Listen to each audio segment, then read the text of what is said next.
Today I'm talking to the High Sheriff of Staffordshire. Can you introduce yourself, please? Yes, I am Humphrey Scott-Moncrieff. I am High Sheriff of Staffordshire for 12 months from April till April. So I began my tenure in April, and I finish in the following April when a new High Sheriff will be ushered in at a legal service. How are you actually chosen to become the High Sheriff? Well, it's most undemocratic. Because it's the oldest public office in England, it is also the only one where no one is elected. The High Sheriff is chosen from people in the county who have usually done something for the county or are well connected with the county. My family has lived here for several hundred years. I'm a born and bred Staffordshire person. It's done by a sort of a loose committee of the Lord Lieutenant, the incumbent High Sheriff. In the end, the incumbent High Sheriff's duty and pleasure is to appoint the High Sheriff in 4 years' time. So, and of course, when that person is told, he can't speak to anybody about it. It has to be a secret for at least 2 years until a terribly old-fashioned ceremony called the naming happens at the Royal Courts of Justice in London. And the Lord Chief Justice and 2 law lords, aided by a person with a sort of small black hat called the Queen's Remembrancer, reads out the names of the 52 High Sheriffs for 3 years to come. And that's done in half an hour. And until that happens, it is published in the Telegraph, in the court circular. The prospective High Sheriff cannot tell anyone. So quite a lot of secrecy behind. Well, there is, because it's very, very old-fashioned. As I say, one of the interesting things about being High Sheriff is the history of it all. Initially, it was thought up by King John as an idea to collect revenue in the various shires, and they were called shire reeves as opposed to sheriffs of the county. And the idea was that there was a certain quota of number of people that the sheriff should collect money from. Mm-hmm. If he failed, he had to make the money up from his own pocket. And so it was a very unpopular office. So this is where we'll hear a little bit about the Sheriff of Nottingham. Well, the Sheriff of Nottingham got some extremely bad press. I feel one should put it right a little bit. His job was to collect taxes from friends, foes alike, anyone in the county, which he succeeded finally in doing. And all the money was loaded up into carts and sent to London to King John. And if you can imagine, it was stolen on the way by a man wearing green tights and a feathery hat, who you all know about. And the money was wasted. He wasted it on mead for drunken monks and frocks for Maid Marian. It was gone. And when the money didn't arrive in London, King John was not happy. So in addition to incurring the King's displeasure, the Sheriff of Nottingham had to make up the money from his own pocket. So yes, he was angry. And do you blame him, really? He felt it wasn't fair at all. Can you explain a little bit about the marvellous dress? The dress, which I wear as High Sheriff of Staffordshire, is called court dress. And it consists of shiny shoes with buckles, tights, not pop socks, and a rather splendid breeches and coat made by Royal Tailors Eden Ravenscroft. It's all capped off with a sort of rufty thing here, and a hat, which is called the hat that nobody wears, because nobody does wear it. It looks truly ridiculous. The small sword is to protect myself with. There is nothing in this outfit that isn't for a purpose. The office of High Sheriff was, which is 1,000 years old. It's one of the oldest offices. Well, it is the oldest office in England. And it was, at the time, it was very necessary for the High Sheriff to protect himself. He was an extremely unpopular figure. So I am the only person who's allowed to carry the sword in public, into church, anywhere, because, which I'll go into in a moment, the tax collecting exercise meant that the High Sheriff had a lot of enemies. And when people got the bill, they would send somebody around to bump him off. And he needed the sword, but he also needed to have very heavy buttons. These were made of silver, with the idea they would deflect early types of bullets. My outfit was updated by Queen Victoria in 1840. It looked even more unusual then. And it's actually a splendid kit, and when you're High Sheriff, you wear it actually most days. People want to see it. I feel I must ask you, do you go around collecting taxes today? What is your role? Fortunately, since the Inland Revenue was invented, that's not part of my remit. But my job as High Sheriff is to keep law and order in the county. And I am, albeit nominally, in charge of the judiciary. And Staffordshire is an important county for the judiciary. We have here working courts. Other counties don't have that. We have working courts where High Court judges come, preside over some terrible crimes, and frequently the High Sheriff sits in to see that everything is being conducted as per the protocol, and there is a lot of protocol.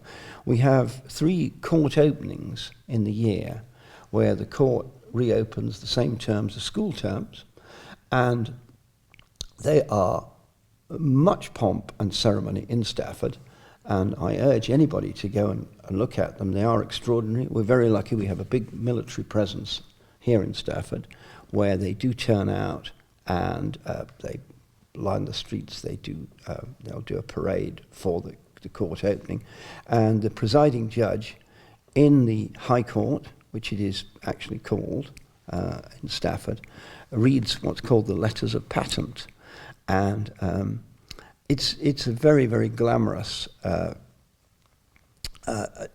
day with trumpeters and bishops, if they'll come, that sort of thing, and the court is installed. You were talking about your role. Yes. Well, my role is, as I say, to preserve law and order, but it's also to...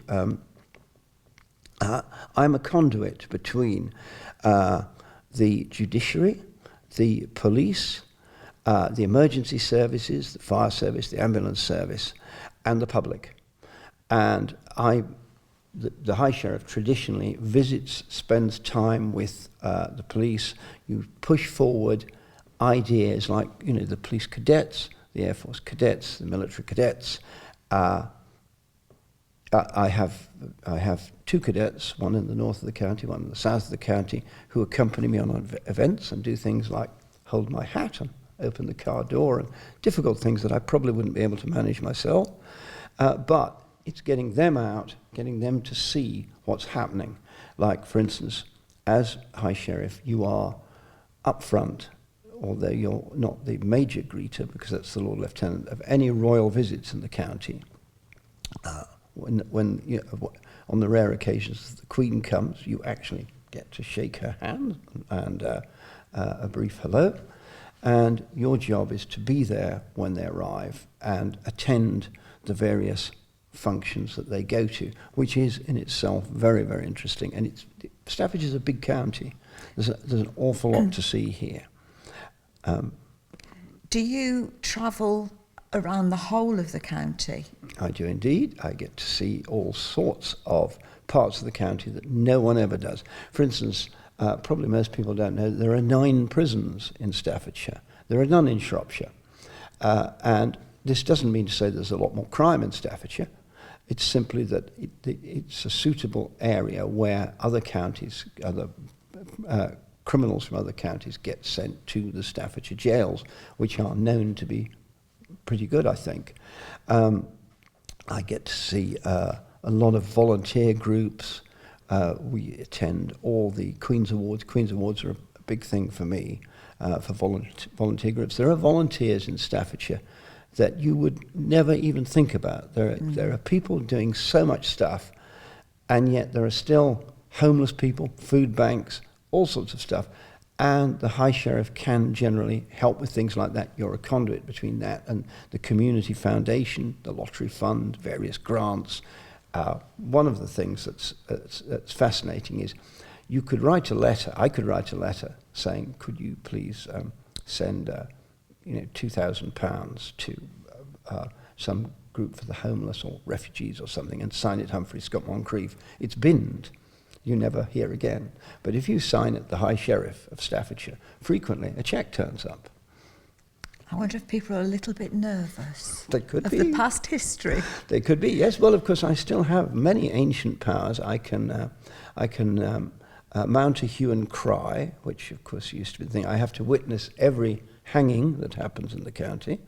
I'm the returning officer for the county for any election, and other constituencies, the constituencies in the county have to or should email me and say, "We're having an election. Do you mind if we do the returning officer for you, in case you don't want to come?" And that's why when you say general election, generally the person who gets up and reads it says, "I, as acting returning officer." The reason for that is he's acting for the High Sheriff. So for yourselves, because obviously on that night, you can't if you be go to a everywhere. properly run polling booth, you will see the High Sheriff's photograph and then the acting returning officer underneath. The role itself, is it a political role? Not at all. It's very much apolitical. You're not supposed to hold any political views at all or interfere in any politics. And I'm appointed, by the way, by the Lord Chamberlain and the Privy Council, and before you take office, very stiff letters arrive saying, if you're in any sort of political role, resign, get out of it. You cannot have any political allegiance whatsoever during that year. It's very important. And as the High Sheriff, your term of office is just for the 1 year? I'm afraid it is, yes. It's rather a shame. If it was 2 years, I'm sure we could achieve an awful lot more. But traditionally, it's 1 year. In every county, there is a High Sheriff for 1 year. At the end of the year, there's a tremendous ceremony in the courts with loads of legal paperwork and wonderful old seals. And the new High Sheriff comes in a moment of glory, and the old High Sheriff, which will be myself, leaves as a nobody, which is all very sad. It does seem rather sad, actually, Well, the end of... Yes, well, I'm not looking forward to my first parking ticket when I go, "Don't you know who I used to be?" So we don't care who you used to be. Here's your ticket. Whereas the Lord Lieutenant goes on forever. Yes. Until he's 75. Not quite until forever, but 75. Well, it's a very long tenure for the Lord Lieutenant. It's a very burdensome job because it goes on for a very long time. For the High Sheriff, it's a very exciting year. You're out every day to 2 to 3 events. It's absolutely marvellous. But at the end of the year, one wonders, would you want to carry on year after year doing that? And presumably the answer, you'd like to do it maybe for 2 years? 2 years, I think, would be better, but not after it's that. unlikely to change, I'm afraid, you know. What's been the most enjoyable part of your job? I'll call it the job because presumably it is your full-time occupation. That's it. Yes, that's my full-time occupation for the year. Well, I know with you the most two things. There's the most exciting and then the most pleasurable, I think. Right. The most exciting, obviously, was meeting the Queen. She arrived at Taton Hill airfield in the most beautiful plum-coloured helicopter. And the Lord Lieutenant brought her across and greeted us and said, "This is Humphrey Scott-Moncrieff, he's High Sheriff," etc., etc. And I said, "Well, lovely to meet you, Your Majesty." And we both, my wife was a bit stuck because you're not supposed to address the monarch, you know. You can't say, "Well, did you have a good flight, Your Majesty?" So when the Queen didn't speak, I think we were all a bit stuck, but she moved on, and that was a huge experience. So that was probably the most exciting experience. Probably the most fun things are the court openings, because Yeah, you meet in this building, in the judges' lodgings, and you meet with all the judges in their judges' regalia. Your chaplain comes, sometimes visiting high sheriffs come. It's a bit like an upmarket version of Carnival Queens. If you're not careful, they all visit each other. And we walk through Stafford here with a whole military escort, a police escort. The police wear all their wonderful oldest tall helmets, and the firemen wear those outfits, with the axes on their backs, And we go first to St Mary's Church, where it's a lovely service, and that's another interesting thing. The front rows are empty because the High Sheriff and his wife and the presiding judge, the recorder, sit in a row in the first one, and then there's a rope which is made of hanging rope, which is behind, which was to stop in the old days people leaning forward and stabbing the judges. Another function that I do is when High Court judges visit the county for a big trial. We've had the odd one this year. It's your function to keep them entertained and looked after. And they come to your house for dinner. So that's quite difficult because you have to choose just a few people, because otherwise the judge isn't able to hold forth and be the most important person. But there's all sorts of protocol with it, in that no one may leave the room until the judge does. Right. So this is a bit difficult if you're cooking yourself. So you have to have someone to do the cooking, because you can't leave the room. And the reason for that is that because not that long ago, two High Court judges visited a High Sheriff's house, and the High Sheriff and his wife left the room, and someone came in and shot the High Court judges dead. So since then, it's been made, it's part of the protocol that the High Sheriffs do not leave the room during dinner at all, and no one does. Still carries a little danger. Well, yes. Well, I think so. Anyway, a lot goes on. Put it that way. Part of your role is to look at crime reduction across the county. Have you been involved in that side of your role? Well, I've been very lucky again, because Matthew Ellis, the Crime Commissioner, and the Assistant Crime Commissioner are both very, very helpful, and we've had some wonderful days out. We've had days at the police headquarters. We're invited at the end of the month to something that I'm looking forward to very much, the cybercrime conference, because you suddenly realise, once you're behind the curtain, so to speak, you suddenly realise how much is going on, how difficult it is for the Chief Constable, for instance, when he says, well, half his policemen are in Stoke-on-Trent. Mm-hmm. He's only got the other half to cover a huge county. It's like in the courts, you realise that the judges, the magistrates, I've been to several magistrates' court, the wheels of justice are well and truly on, because you watch the most extraordinary trials and cases, and you think, how on earth are they going to sort this one out? How are they going to come out making the right decision? But they do. And it's the same with juries as well. They very rarely get it wrong, and it's great to watch, great to see. The trouble is, there's so little that one can do. It's such a huge problem. Basically, there aren't enough policemen, and there's too much crime. There's too much cybercrime as well. And an interesting fact is that 80% of internet fraud is never reported at all. Usually, interestingly enough, it's not reported by men. Women shout from the housetops, the ladies do, but men are rather embarrassed and tend not to say about it. And so, because it's not reported, they can't deal with it. And of course, we all think,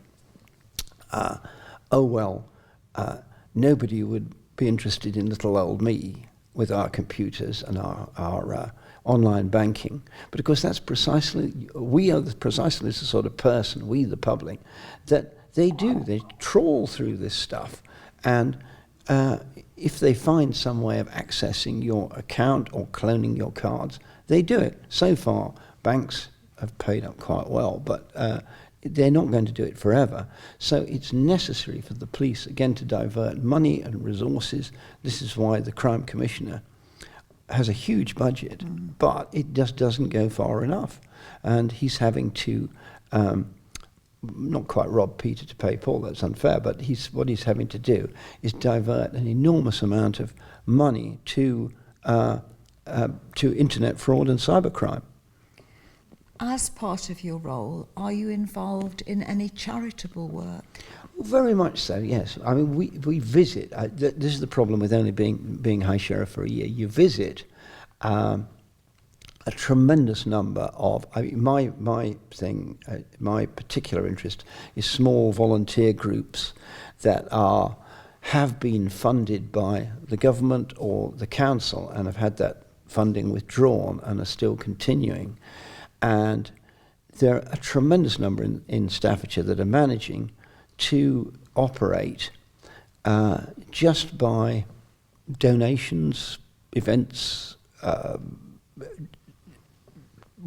small amounts of money from here and there. And what they're doing, of course, is they're filling in a gap which the council or the NHS would normally fill in. I mean, for instance, a small thing, we visited the homeless feed the homeless in Stoke-on-Trent called Manor House, and they always had two nurses who helped during that brief time on Thursday to balance the diabetes, dress sores, do rudimentary stuff. And then suddenly last year, the funding was withdrawn for them. Now the people are clogging up A&E because they wait till they're too ill to not go there. So one of the things we tried to do is to get hold of the fund providers at the NHS and say, look, this is a knee-jerk reaction.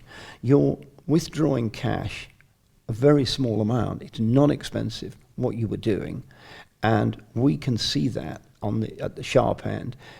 You're actually making it more expensive for yourselves, and you're making it so that these people are more sick than they would be if the nurses were there, and hopefully we'll succeed. So you really do take a lot of pride and a lot of time in a lot of people of all walks of life in Staffordshire. Well, part of the role is to make a difference. And if you can make a difference, that's great. I mean, someone wrote, a High Sheriff wrote last year, I haven't raised any money, I haven't raised any funds, but I've had a great time, and I've made a lot of people very happy. And in a way, that's good too. I mean, one of the most important things of being High Sheriff is that it's a team. It has to be a husband and wife team. You cannot have one part of a couple who's not really interested in it. I'm very lucky. My wife's been really keen on it. She's accompanied me to everything, but also she's arranged various fundraising things which I probably wouldn't have been able to do. She single-handedly arranged a train ride on the Staffordshire Moorlands Railway, and we packed 220 people onto a train. We've never hired a train before, but anyway. And they all paid to go, and it was a success, and the money goes to, it's called the High Sheriff's Fund, which is handled by the Community Foundation, and if you can raise enough money as High Sheriff, it's always match funded. So you will get like double the amount that you raise to distribute, and the High Sheriff does have generally a slight say in that as to where it's going to go. And I have dozens of small groups which are, for instance, Temple Street Shelter, which shelters people on a Sunday night. These groups can only do something one night, but it shelters homeless.